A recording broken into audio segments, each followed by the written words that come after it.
drove you into your country to be with this big man. That's all right with me. But also to fight for President Donald J. Trump. And my passion for you is that because of your Second Amendment, you have your first. And when you feel the electricity here in the air, these are good people to be around. If you're going to pick a side, now is the time to pick a side. The time for asking for permission is over. It's time to pick a side. This is the side to be on. Do you want to be on the side of the people with tissues and issues and tears and tiny willies? Or do you want to be on the side of people with guns, with their family, with their faith and their freedom?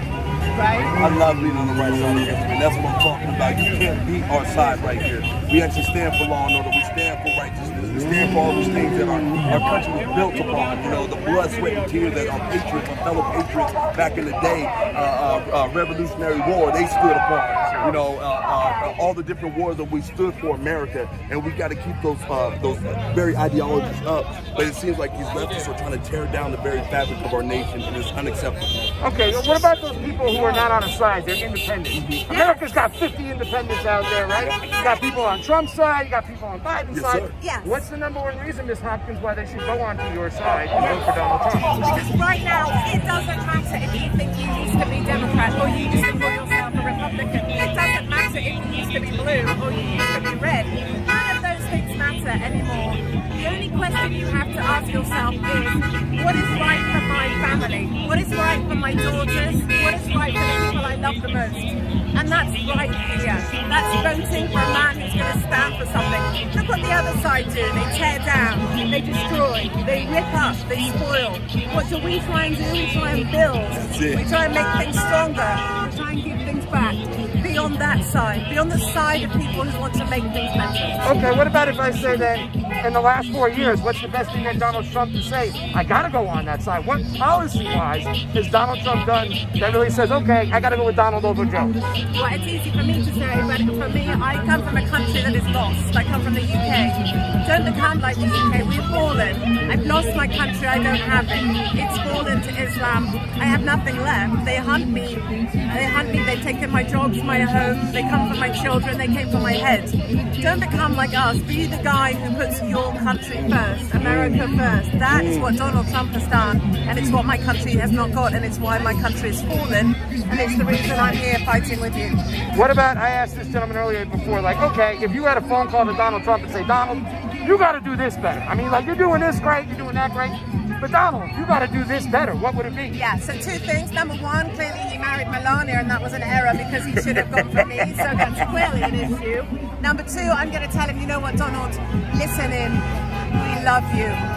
We love you. You can't feel it, you can't hear it all the time, but we love you. You just keep doing you, and you've got this, because I know I can feel there's an electricity in the air.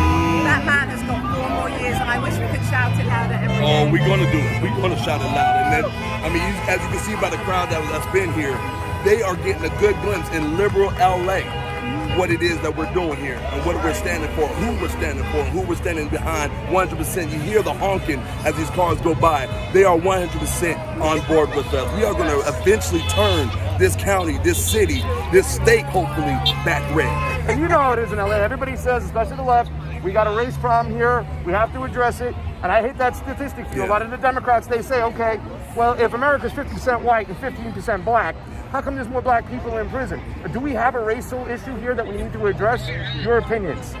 For me, there isn't a racial issue, and there never was one in our time, but it was being put in there. This hate has been planted by the left because they want to use it. And I think it is a rude and shocking and insulting thing that they want to use people of color to create a race problem that we never had. Do you see any love lost between us? This is love right here. This is love right here. This is what they don't understand, is when we're all different colors, we're all different races, all different creeds, and we're all standing together on the right side of history. We're not destroying, we're not tearing down, we're uplifting, we're building people up, we're building our country up. And that's what the left doesn't understand. And we need to get them to understand it's not about race. And stop thinking with your skin color, start using this. That's what it should be about in the first place, but they can't get that through their heads because all they have is race. That's all they have to drive upon. And that's it. That's it. All right, now we all know here last time in the campaign, Donald Trump was going WikiLeaks, WikiLeaks, WikiLeaks. Now, Julian Assange is sitting in jail right now.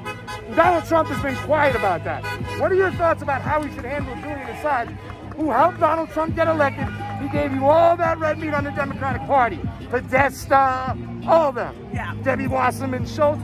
WikiLeaks said, here you go, Donald, go win the election. But now, he's being a little silent. Okay, there's two people that need to be put into special medical care.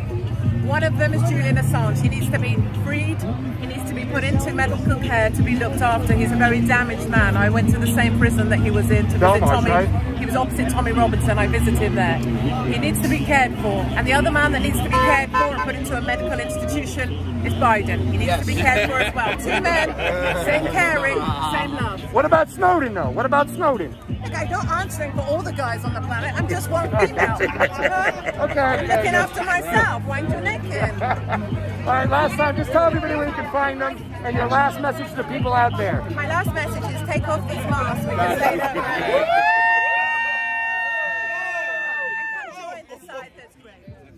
I wish I could. I can't turn any side. I got to be biased. I'm here. But I'm giving you guys fair media and asking you questions. Yes, that's why I'm here. That's fine. And that's what we need more of. If we can have the mainstream media be more about giving out information and giving out the truth and letting other people decide what they can do with the truth.